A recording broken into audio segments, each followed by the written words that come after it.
আস্তে আস্তে ঠান্ডা যেন কমে আসছে। এরপর আর যেন মনে ঠান্ডা থাকবেই না।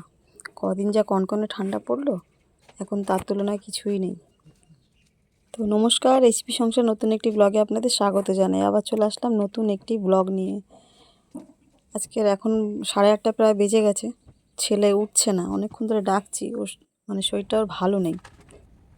কিছুটা কাজের চাপে আর কিছুটা রেস্ট না নিয়ে ওর আজকে শরীরটা এরকম খারাপ। প্রায় রাত 10টা-11টা অবধি কাজ করে, বাড়ি আসতে আসতে 11:30-12টা বেজে যায়। তো সেটা তো রয়েছেই, কাজের চাপ, প্লাস যেদিনকে ছুটি থাকে সেদিনকে আর বাড়ি থাকে না, রেস্ট নেয় না। বাড়িতে থাকলে কোনো না কোনো কাজ থাকে, আর না হয় বন্ধুবান্ধবের সাথে বেরিয়ে যায়। তো শরীরে রেস্টটা পাচ্ছে না বলেই আজকে শরীরটা ওর হঠাৎ করে খারাপ হয়ে গেছে। ওর এরকম প্রায় হয়। কদিন ভোর রাত্রে বাড়ি আসার পরও ভাত খাচ্ছে না, না হয় 2টো বিস্কুট খেয়ে শুয়ে পড়ছে, আর না হয় সন্ধেবেলা একটু কাজের ওখানেই কিছু খেয়ে নেয়। হচ্ছে হালকা ফুলকা হয়তো ঘুগনি মুড়ি বা ঝালমুড়ি এরকম কিছু একটা খেয়ে নেয়। ঘরে এসে আর ভাত খাচ্ছে না। তো এবার বুঝলাম যে ওই শরীরটা খুব খারাপ। আজকে সকালে বমিও করে ফেলেছে, মানে গ্যাস হয়ে গেছে। গতকালের অনেক তরকারি বেঁচে গেছিলো, সেইগুলো গরম করে দিলাম ওদেরকে। আর এদিকে ভাত হচ্ছে, তখন ঝটপট মুখটা ধুয়ে নিই, ধুয়ে আবার চা বসাবো। ও দেরি করে গেলে অসুবিধা নেই, কিন্তু মেয়ের দেরি হলে একটু সমস্যা আছে। এদিকে ভাত হয়ে গেছে, ওদের 2টো টিফিন গুছিয়ে দিই ঝটপট চাটা করে মেয়েকে দিয়ে দিই। যদি ও খেয়ে বেরিয়ে যায় তাড়াতাড়ি, তো বেরিয়ে যাবে। আমাদের ফ্যান ঝাড়ানোর জায়গাটা কিন্তু দারুণ, মানে কষ্ট করে বাসনও নষ্ট হয় না, আর কষ্ট করে উঠে কোথাও যেতেও হয় না, শর্টকাটে ফ্যান ঝাড়ানো হয়ে যায়। আর যদি কেউ আমাদের ঘরের নিচে থাকে, তার মাথা পুড়ে ছাই হয়ে যাবে। আর এই ফ্যান ঝাড়ানোর বুদ্ধিটা আমার বাড়ির মালিকের। আমার মালিক এই জায়গাটা দেখিয়ে দিয়েছে আমাকে, বলেছে এখানেই ফ্যান ঝাড়াবে। বলেছিলাম ছেলেকে আজকে চা খাস না, যেহেতু সকালে বমি করেছে, তো বারণ করলাম। তো বললাম যে একটু পারলে মুড়ি দিয়ে চা খা। আজকে ও মুড়ি দিয়ে চা খাচ্ছে, আর আমিও মুড়ি দিয়ে চা খাচ্ছি। অনেক দিন পর না মুড়ি দিয়ে চা খাচ্ছি, জানেন তো। মেয়েকে বললাম যে তরকারি দিয়ে মুড়ি খা, গতকালে একটু তরকারি আছে টিফিনে দিয়ে দিয়েছিলাম, আর কিছুটা বেঁচে গেছিলো, বললাম যে তরকারি দিয়ে মুড়ি খেয়ে নে। আর ছেলেকে বললাম একটু বাটি করে মুড়ি নিয়ে শুধু শুধু মুড়ি আর চা খা, গ্যাসটা অতটা হবে না, মানে ক্ষতিটা অতটা হবে না। আমাদের 3জনের জন্য দুধ চা, আর মার জন্য লাল চা করে দিয়েছি। আজকের একটু চিনি দিয়েছি লাল চায়। চা দিয়ে মুড়ি, কি সুন্দর লাগছে চা দিয়ে মুড়ি খেতে। আমার যতদূর সম্ভব যে দুধ চায়ের থেকে লাল চা দিয়ে মুড়ি খেতে যেন বেশি ভালো লাগে। দুধ চা দিয়েও খারাপ লাগছে না। চলুন, আমার স্নান হয়ে গেছে, এবার মাথাটা আঁচড়ে তেল টেল মেখে রান্নায় যাব। সকালে একটু ভাত ছিল, ছেলেকে মাখিয়ে দিলাম, ছেলে খেয়ে গেল। আর একটু ছিল, মাকে বললাম, মা বললো আমি খাবো, আমি মাকে দিয়ে দিলাম। জানি না এখন খেয়েছে, দুপুরে আর খাবে কি না কোনো গ্যারান্টি নেই। ভাত খেয়ে নিয়েছে কাঁচা লঙ্কা দিয়ে, আবার যদি বলেছে পেট জ্বালা করছে, তার ব্যবস্থা অন্য আছে। আসলে কি বলুন তো, বয়স হয়ে যাচ্ছে তো, মুখে রোচে না কিছু, সেই কারণে একটু ঝালঝুল চায়, মানে ঝাল মানে কাঁচা লঙ্কাটা চায়। 11:15 বাজে, মার খাওয়া হয়ে গেছে। মা ভাত আর কালকে একটু তরকারি ছিল খেয়েছে। ছেলের আজকে জ্বর, মানে গতকাল জ্বর ছিল, এখনও গাটা গরম, একটু দেরি করে বেরিয়েছে।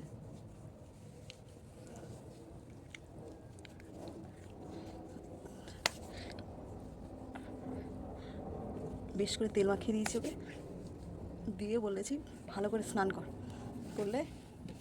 ভাত ছিল, সকালে ভাত করেছিলাম গরম গরম গরম ভাত খাইয়ে দিয়েছি ওকে। 2-3 গাল খেয়েছে, খেয়ে ওষুধ খেয়ে কাজে গেছে।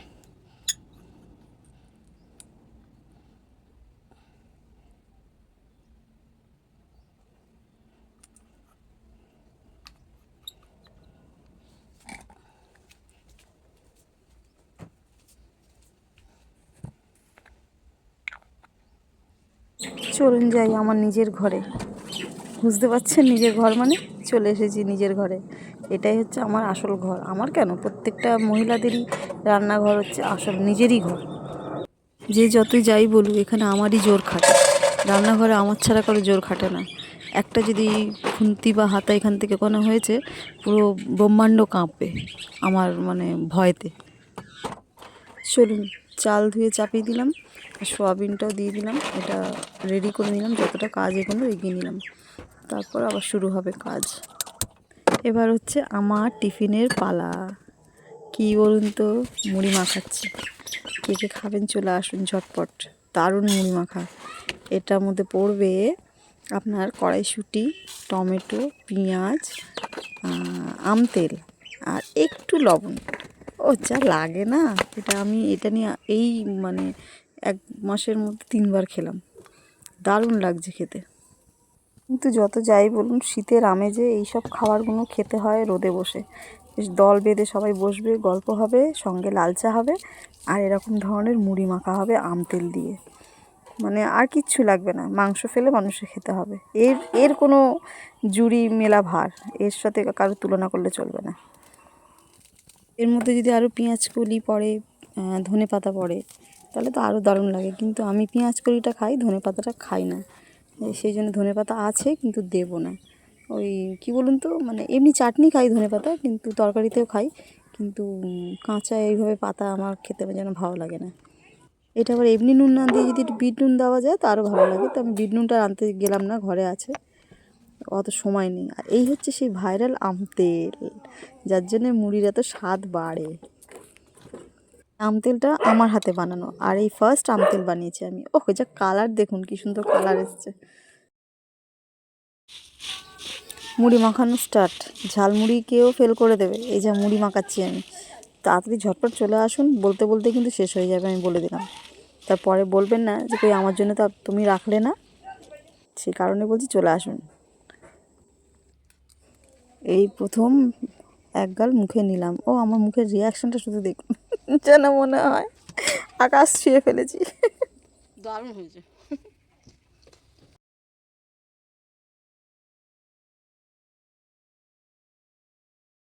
চাল ধুয়ে নিয়েছি, সয়াবিন সেদ্ধ করে নিয়েছি, আজকে সয়াবিন রান্না করব। আর খিদে পাচ্ছিলো, এই যে মুড়ি মাখিয়ে কড়াইশুঁটি, আম তেল, পেঁয়াজ, টমেটো দিয়ে মুড়ি মাখিয়ে খাচ্ছি, বেশ ভালো লাগছে।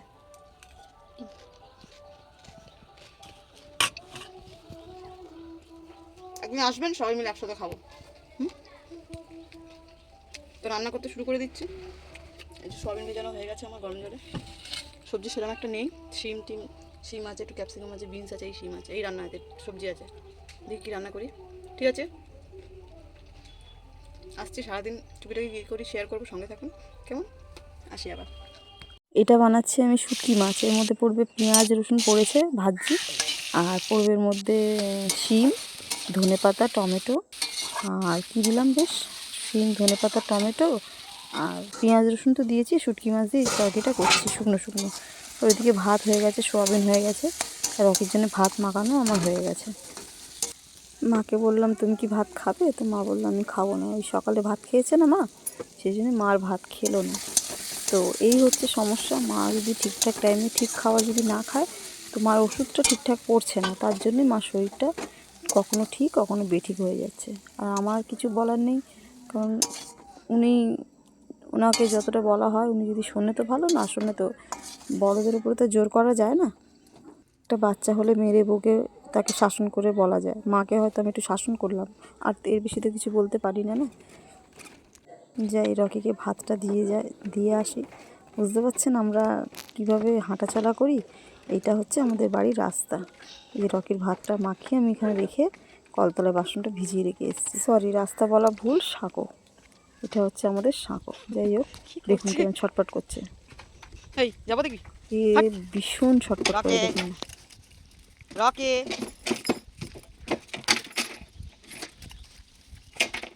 ভাত দেবো না কিন্তু। রকে, এই লাঠি কই রে, এই এই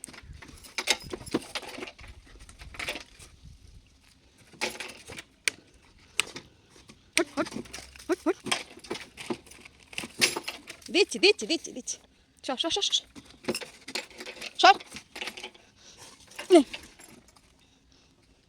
ঝটপট খেলে ঝটপট, ও খিদে পেয়েছে। তো প্রথম থেকেই দুরান্ত, একে আরও বেঁধে বেঁধে না বেশি দুরান্ত হয়ে গেছে। একটা জন্তু যদি আপনি 24টা ঘন্টা যদি বেঁধে রাখেন, তো ও কেমন থাকে বলুন তো, ঠিক সেইটাই। তো যাই হোক, আসছি। যদি ভিডিওটা ভালো লেগে থাকে লাইক কমেন্ট শেয়ার করে সাবস্ক্রাইব করে পাশে থাকবেন, আর যদি না ভালো লেগে থাকে তো স্কিপ করে চলে যাবেন। কিন্তু হ্যাঁ, আরেকটা গুরুত্বপূর্ণ কথা, যে সবাই সুস্থ থাকবেন, সাবধানে থাকবেন, ভালো থাকবেন কেমন। আবার আসবো। ঠিক আছে, রাখি, টাটা। Rocky tata. খিদে পেয়েছিল খুব, খাচ্ছে দেখছেন, এবার খাচ্ছে।